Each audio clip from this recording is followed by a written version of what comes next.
La ngore sofa malo le tol tamale alo male anganga paia. Ia Maria ia te utou poro ngutu mafofongo lo loto.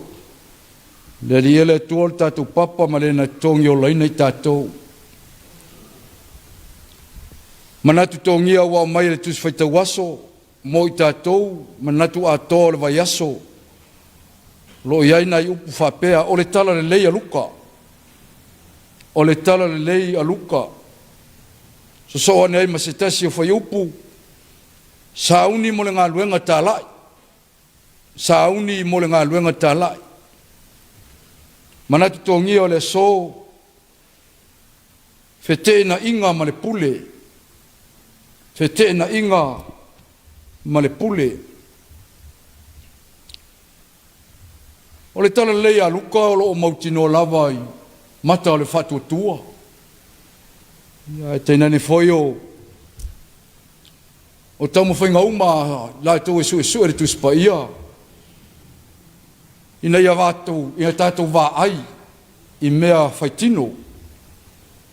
O mea e saunia le tua e luna nganga. O le tua, o le nganga e leo se tangata. Whingalo pai o le tua e leo tātou manatu ia. O ala foi o le tua e leo i tātou lea. Whingalo pai o le tua e tusa o le tusin whaitawina. Talai e Jesu Keriso i le moto o tangata. O le aso le nei ua tuina mai e le nganga i a tea le pule ato toa. O le pule leo tamu whaia e Jesu e whailo atu. Ai maise o tangata whanongolongo mai lato uma o tau muli pea i a te i le aso ma le aso. O le tala inga a luka ia saunia i tātou molan tala lei. Ai maise o le ngā luenga tala. Le me tau po ato lava lean whai tau o le tau po e wha. O le vai evanga lia luka. Pea vai manino i aie. E a mata i le wha so soina o Jesu. E le ngata o le sitof tofu a le ti Apollo i a Jesu o mea tau me ai. Se i e whaliliwina maa ia, pe au e fi ai. Tala Jesu e le nao me ai e o lai tangata. A wai o lava i talainga me tulenga, ma saunoanga o malelenga, a le atua, tasi na me ai. O me ai whaleanganga.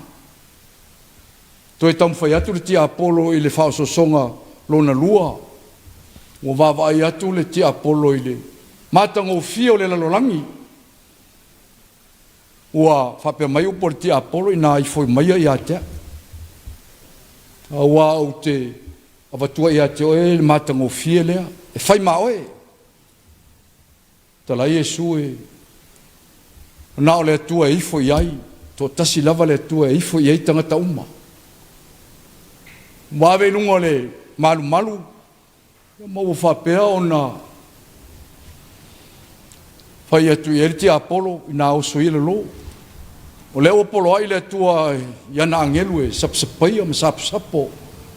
Ma taritaria mai oe ina ne i tu ia lo vai. Tala Jesu e nā o le atua e tō tasi e ifo i ai.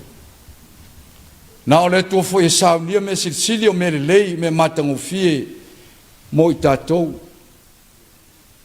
Ina wanga Jesu i lantala inga. O le whawawina i saunia o ia mo lantala le lei. Mai ua ngalua i Nasareta. Ia ma ua tala i pe ilone nu. Ai maise o taftafane o Nasareta sa ta ua Jesu o Nasareta. Ai sa ua ta ua Jesu o le tama Nasareta. Whawawina le soifua ngalue. O Jesu Keriso i tono lona nu. I Nasareta i Karileia. O kapa Naomi i le ai, sa ngā lue ai Jesu, o loo iai ni mau whai longa. Sa iei wawenga, sa iei ngā lunga mana, whaaria i lato uma le pule ao ao, ngā lunga o fofongia ma le sirisiri ese Jesu Keriso, na sao ni elo na soifua. Na iai nā, ia o ni tangata ua Baba ai ngā luenga Yesu na whapele o lātou tala. E leo lea tali e lea o Iosef. Le fōma ie, ia e whamalolo oe ia te oe. O lea so, o te whai ai lea nganga o mea silisili ma mea lei mo o tō. O upu ia na sao no me tangata. Ma fau lava Yesu e pe whoringa mai e winga lua. E whoringa mai e wha tau whai, e wha tau suai ia te ia. Ale tari lea Yesu na matu, e a mata i le perfeta. E le talia se perfeta i lona no moni. A tonu e leo malamalama ia tangata na muri a Yesu, po le ale winga o ana saunoanga. Peitai elo atu Yesu le whaiupu mua lea, sa tō mtawina i tato uma, le fōma ie, se ia e whamalolo oe ia te oe. A e tainane foi, o upua, o lea tali e lea o Iosef. Manatu e o umalawai tatou i to ina, to inga langona ia. Langona pe e whaa winga na ngatai nisi. Le whaa winga upu. E sila atu Yesu le lo loto male mamao. O saunanga tangata ia te ia pe tau whai ilon tamaa. Lona tamaa whale lalolangi. A mea ane, o le whatau mana whasiri Yesu, ma tau atu Yesu. Na o mea whale nganga watu uina mai e le tua. Ia te ia o mea uma whale nganga. O le nganga lenga lue tonu ia te ia. Awane i tau whatau waina se tasi. Lona tamaa whale lalolangi.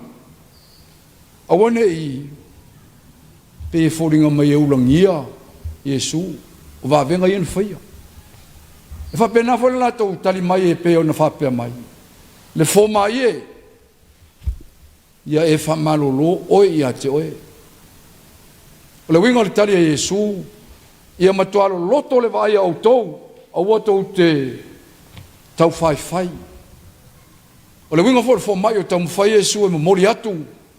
O le fōma i e whamalolo uma au tau ngase.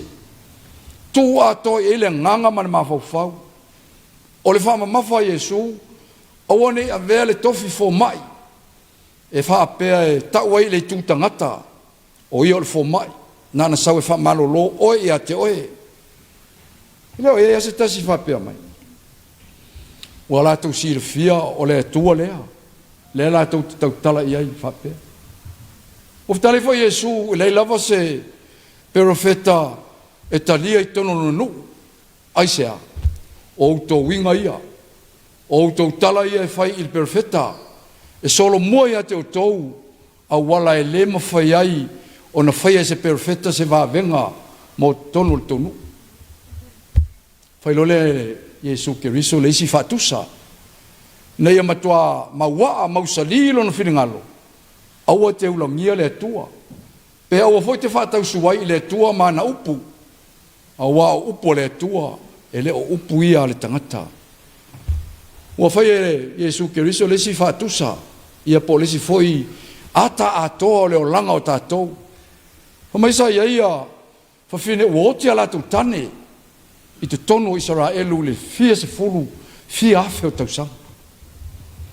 Pei taina le tasi lava le whawhine na otina na tane, na uina ia e le tua le whamalolonga, atoa ma le wha oloaina e le tua, o lea whawhine, na le whawhine sare whata i lea aio sai tonu. O le whawhine foi nei sa punitia ai le manuia. O manuia whapea i le tolo tausanga ma le ono masina i le ongi. Sa ave sia ai ma tupu i tonu o Israelu i eo na po. To e sa uno atu Yesu i le isi ana whitalenga. E whapea na foi le ngase leo le pela. O le pela sa to tele tono Israelu. Pe taina le to tasi pe. Tasi le pela i taimi o perfetto Elisaia. Na wha maloloina le tua. Se i wa ai umai ei le pela o Israelu. O na lato wa mio lama lea e whai perfetta uma o tua na iatu. O le tau whai. O o le whaonga winga upu e winga lua, whaonga winga upu e whaatau suwai ai, i le tala inga o le tala le leia le atua. O mai upua a Yesu, tasi lava le pelan whaamaina, na o na manu le suria, o inana ilo ai e tangata uma, ia ua matua teia lava i la tau le tali a Yesu. O le whete na inga, i le vao le pule, a toa ma i la tau na whaia le pule. A tato wawa i loto iai, o i tato umana whaia le tua, i lana pule ao ao. A le tari lewa mai e tawala i wawenga sa nia le tua mo lanto. Ai, e leo manatu Yesu e tauna o mai se tari whapea. O le tari e fia vi i ai, e fia wha tangata i loa ai, e fia wha lia li ai. Awai, e avela lato wha mu ia i mea o wa aia i mata. O le ola fia vi ia o le tangata e mwhaion tatu whapea. E wha leanga ina i tō whinga. E wha leanga ina ro so i fua wala wina i au fe au mau ngā luenga. Pe lava ona sa ni e Yesu le whaita wina le tuspa ia. I tu tono le malu ina whato asfun ma lua on tau sang. Ai nei te walu se lo matua, te walu se toina. Te o se taulanga, o mai o le tama mātou. O le tama titi mātou vai lai titi o le tama titi. A leo mo whaino whesa ngai, ia matangata iuteia o perfeta lotu iuteia. Ia tenene fu tangata iuteia, o tangata satu kaio, ia o le autusi upu. Whamai o whesa ngai tono le malu, wa o Yesu, upu whavivi. Upu e le taria e ngofie, i le tangata e manatu ma mawha i ngā luenga le atua, le ngā luenga ua wala wina i ai.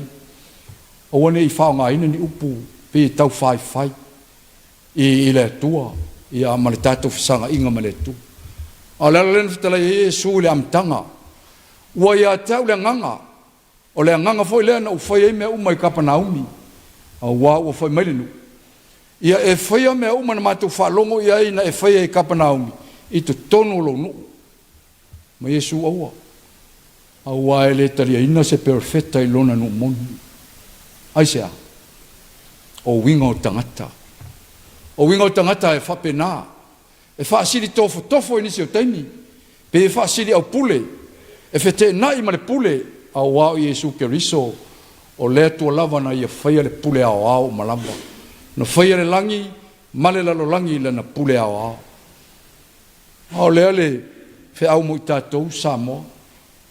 Fe au mo tātou le kalesia, mo tātou tangata whatuatua. Ia tātou fe amanga luenga, awa tātou te umufono tala, i mawhia tofo ina, ia le ngā luenga le tua, i au lau whanua mo lau elele. E atono lau ainga, lau nuu ma lau kalesia. E atono au fe au mau ngā luenga. So se vaipa no le ola ua ngā lue ai, o ese fete na inga, ma le pule. A le ale ngā luenga le pule ao ao. Oi le pule ao ao. O le tua soi fua e tō tasi. Ina umatuati ngā ina lava ia i opu. Umatua o le mai e whape amata mai le i lona ao. Se i au i alofi vai. Ina ua walata foi ina ua pe e fōringa mai e tau whai. Ia i opu i le tua. Ia mau whape lava one ia walau. Ia o woti le tuai. A watu lo wola, wa ule la waola. Bai o au lava le tangata sao. Pei tai na tari le tua i o pue. O ia ua whapole ulingia, lau pule i upu ele o iele poto. O ia ua whapole ulingia, lau pule i upu ele o iele poto.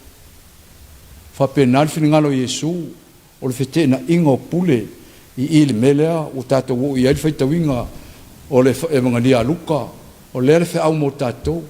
E tei mi tātou te whise tai ai sofina ngalo mo so manatu. E tei mi tātou te le mwhaiona whetu nai. Pe tātou te whaata la fonga le whainga o tātou ina ia manua ai se loto se tasi. Whape nale wa ailo loto Yesu ina ua whape maia i au na tangata i sa muri a te i karileia. E le o lea tali e lea o Iosef. Le foma ie, ia e wha maloloa o ia te oe. Tu sa malo whai atu whapea. Vai le alo tango oe fa manolo e o te stau tala mai foi atia. Fa pena. Le kalesia pa ia le tua. Ao le se fa fa manatu mo tatou. Se fa mo tatou awal ne aso mon fa au mon ngaluenga. Tala me fa solo fa au makalena. Le fa au le kalesia ao mo le neto sang. Ia vi ia le tua lo to soi fu tau tua. Yesu ke riso e fa pena. Na si te mila titi an tau fite na ia iro no fini ngalo pa ia a toa ma le pule o le pule ia te ia lon tamai le langi le na uwa vai atu e le ngata o le la au matanga na o tangata leanga na o tangata mi o leanga e wha tau tawina ai a uwa vai atu Yesu o lona tiu te o le wha lau le leia o le ale me wha lau leia o le matua atu watu lona ola ato toa e whama mawhai na ia mautu mausali ia le lau whatu tua e o lai le vi inga o le tua o nei i e lua e whavavau e whavavau lau ia whalau tele mwharaloto e le nganga pa ia o le tua mo i tātou te tasi o inga moni ana fionga sa tātou whaitau whatu maupe i le tua lona vi inga e whavavau lau Amene Tātou vi i le tua, lona vi inga usauni.